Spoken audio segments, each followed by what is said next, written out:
Guys, here's what we got going on today. Had a Jeep come in and has a bad Dana 30.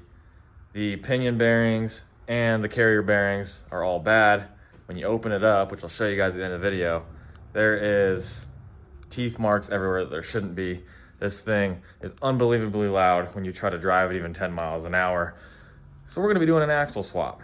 We're gonna be throwing a good Dana 30 back into the Jeep to replace the bad Dana 30. Super simple. 19 millimeter on either side, holding the tie rod ends in with the cotter pin. T55 Torx head bolt holding in the sway bar links with a 18 millimeter nut on the back. Two 13 millimeter bolts holding in the shock.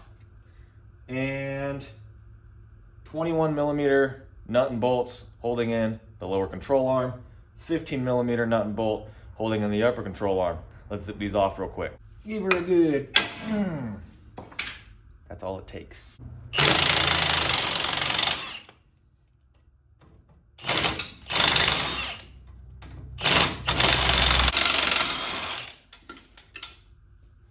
About got this side ready. As you can see with the brake caliper, I just kind of bungeed it to the top of the shock just to kind of hold it in place. Don't stretch your lines or anything. So let's get back to it. You know it's bad when you got diff oil dripping out from inside the yoke. Damn. Okay, when you're taking apart the passenger side, you'll have one extra piece. It's this steering stabilizer right here.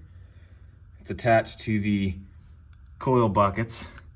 It is a 15 millimeter bolt on the front and an 18 millimeter wrench on the nut on the back.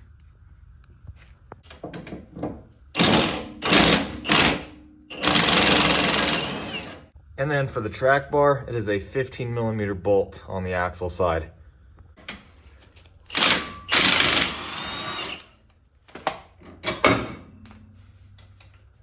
Now that it's time for the control arms, we're gonna start with the upper ones. It's easier to get those two unbolted first. Make sure you have your jack supporting the axle so it doesn't fall.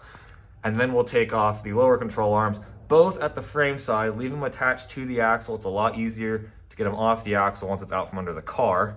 And then before we put the new axle in, we will take the upper control arms, we will bolt them back up to their frame mounts, and then the lower control arms will stay, or we will bolt those up to the axle before we throw it back in, because that just makes it easier to get it lined up with the frame when they're already on the axle.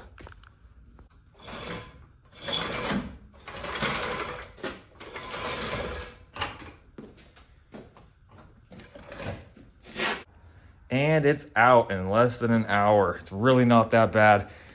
This axle does have a lot of new parts I am going to be taking off and putting on the new axle.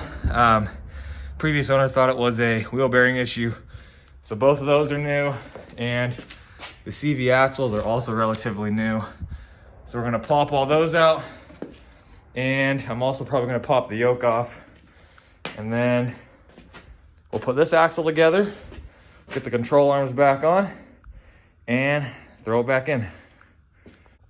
So on these lower control arms, you have these cam bolts right here that adjust the position of your control arms. It pushes your axle forward or backward about a 1/4 inch, give or take. Probably more like a 1/2 inch. You want to make sure you mark on this axle where this hole is in comparison to this guy right here. So I'll take a Sharpie and I'll kind of just draw a straight line here, and I'll draw a straight line here, and then when I go to put it on the new axle, I'll just match the lines I drew on the old axle so that I get it as close to where it was sitting from the factory as possible.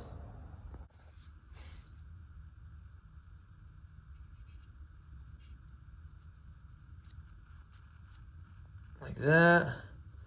And then we'll just come straight down from this line to here.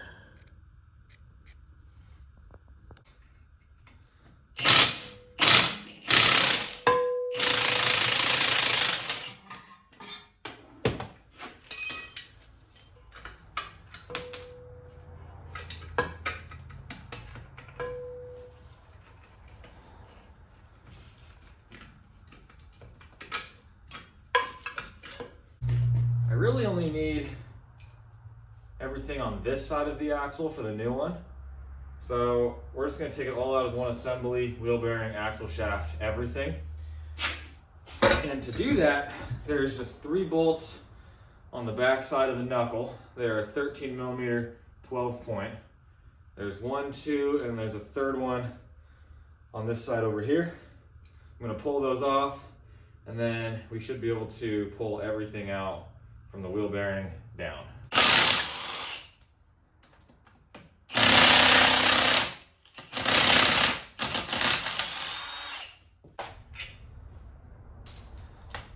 Bolts are out.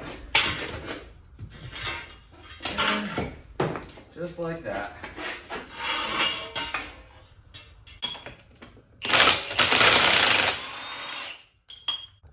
I don't know, guys. I don't really see anything wrong with this old diff. Looks like we have nice, healthy teeth marks from the pinion. You know, I don't really know what could have possibly been wrong with this thing, huh?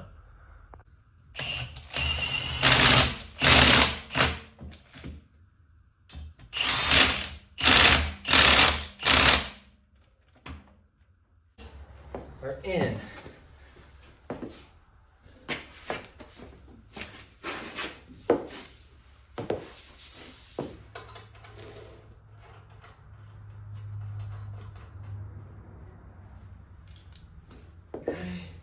Next thing you're gonna wanna do before we put anything else back together is lower your jacks and get your springs shoved back in.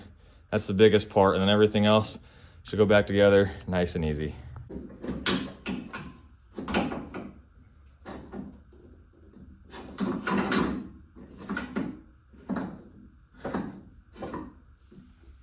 Axles on, brakes on. Now the wheels are going back on.